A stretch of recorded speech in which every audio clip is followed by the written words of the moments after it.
Welcome to V-drumtips. Someone was asking me to do a video comparing electronic and acoustic drums. I think it is really hard to compare the two, since no one on this planet decides between acoustic and electronic drums on the basis of nothing. There are always factors that make one go for either electronic or acoustic drums. Electronic drums that consist the same components as a standard acoustic drum set are mainly a compromise rather than an instrument of choice. People's circumstances, like the place where they live, convenience or their finances, are deciding factors to rather go for an electronic drum kit and not go for an acoustic drum set. An e-drum kit is a tool that was originally invented for one main reason. Acoustic drums are too loud and you cannot play them everywhere. That was the main intention to make e-drums, as we know them today. Of course, there were some guys that wanted to generate synth sounds by hitting a drum pad. But the synth hype did not really survive the end of the 80s. At least not for conventional rock drummers. Almost every drummer would prefer acoustic drums to an electronic drum kit, including myself. But the problem is that most drummers do live close to other people, so they are forced to either play a quiet e-drum set or play nothing. 30 years ago, I would not have been able to play drums at the place where I live. But thankfully some geniuses invented e-drums and made it possible for me to play drums in the comfort of my own home, no matter where I live. And that is just great. E-drums have some positive and negative characteristics. Let's start with the positive ones. It is easy and cheap to record good quality drum tracks. Have you ever tried to properly record an acoustic drum kit? Well, I did. I played drums in recording sessions and it was so much effort. You have to apply new heads to your drum set. They have to be tuned properly, you need good drumming mics for every single component of the kit, a proper recording studio, a mixing desk, and an engineer. And don't forget that you should own a decent sounding acoustic drum set. If you record with a Pearl Forum, you might get fired from your band. In the end, the sound you get out of decent middle class studio gear is okay, but not outstanding. It is rather a compromise, cause recording gear, the engineer and the studio time is just expensive and therefore limited. The e-drum set, on the other hand, can be plugged into a computer and run software like Superior Drummer 3.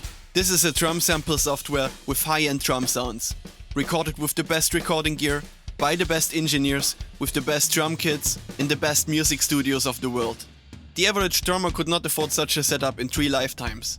The e-drummer spends around $3,000 for a decent second-hand electronic drum kit, a computer, and Superior Drummer 3.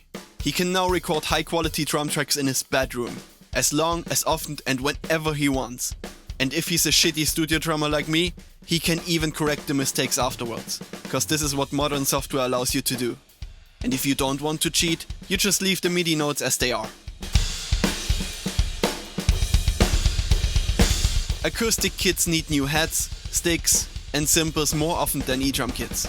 If you have a good electronic drum set with durable components, you won't need to spend a lot for maintenance.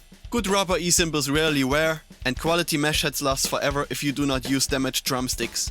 This does not include cheap e-drum gear. Cheap electronic drums will definitely not last. Most drummers are already deaf in their 50s and have a hearing like a granddad. Their hearing went away in their 20s during countless drumming sessions. Hearing protection was uncool and now it is too late.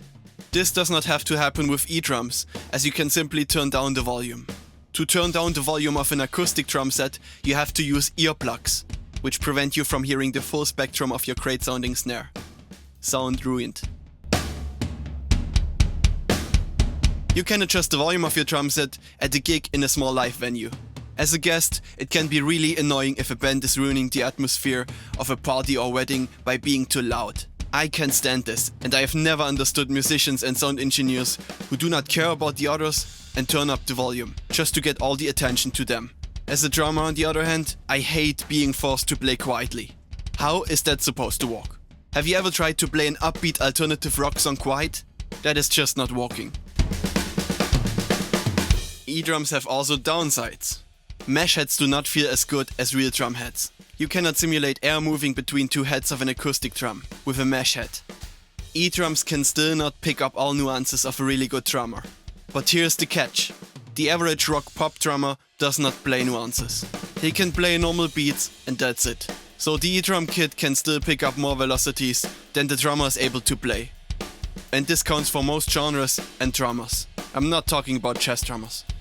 Not all E-drums are quite enough to use them in apartments. Most of the cheap sets have horrible loud kick drums that make your neighbor wanting to kill you. The appearance of most electronic drum sets is not great. Some E-drum sets look like toys for kids rather than serious music instruments. And no band or audience will take you serious with them. The onboard sounds of most electronic drum modules are just bad. They still sound like 80s synthesizer sounds. The good thing is, most of those downsides do only apply for cheap and low quality electronic drum gear. The professional E-drum gear does already a good job in minimizing the downsides. For me, an E-drum set is an acoustic drum emulator. It is supposed to trick my senses to make me think that I play a real acoustic kit. The second step is to trick the senses of the audience, in case you want to use the E-drum set at a live gig. But wouldn't it look weird if you play a gig with E-drums? Well, it depends on the E-drum set you are using. Most E-drums have a bad appearance, and can therefore not really be used for serious live gigs. But let's say you use a drum tech set, with real acoustic shells and realistic looking field E cymbals. The audience of a wedding or cover band would not notice that it is not a real drum kit. The average person does not even know what a snare or a crash is. Big acts use E-drum sets or E-drum components. Travis Barker could only play the drums with one hand when he was insured because of E-drum components. Rammstein is practicing with Roland V-drums, cause these guys just don't want to become deaf. What are common misconceptions about E-drums? They sound shit. Yes, the old and cheap ones do. But have you ever heard the Pearl Mimic, or the 2-box Drummit 5, or a Roland module with Superior Drummer 3? If they do still sound bad to you, you need new ears. They do not feel realistic. Cheap ones don't, but the good ones are very close. They look shit. Not these ones, they look like a normal drum kit. The bad image of E-drums comes mainly from cheap E-drum sets. People play them in music stores and project their bad experience onto all electronic drums. My favorite kind of people are the ones who hate on E-drums because it is a new technology. That is hipster talk and BS in my opinion. It is like hating on Spotify because it replaces MP3 players and CDs. Technology and things humans use change consistently. So do music instruments and the methods of recordings. I never understood those people who are romanticizing the past. If money would not matter, I would live in a big house, far away from others, and I would definitely play an acoustic drum kit. I would have a studio with the best gear possible and my own sound engineer, who has to tune my drum set every day. But that is a fantasy for most of us. So in order to get the most out of drumming, I use the tools and technology that is available, instead of complaining about being not real and all this crap.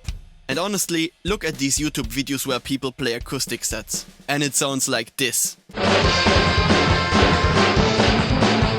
No matter how good the guy plays the drums, I rather listen to someone scratching on a chalkboard with his fingernails. Or simply watch this one, cause the sound is great. So that is my comparison of E-drums and acoustic drums. As a drummer, you can either use the tools that are available, or you can be ignorant and just hate these new methods for no real reason. Stay in your 70s bubble at a time when recording a music track was not affordable for the average person. That's it for today, thanks for watching and see you next time.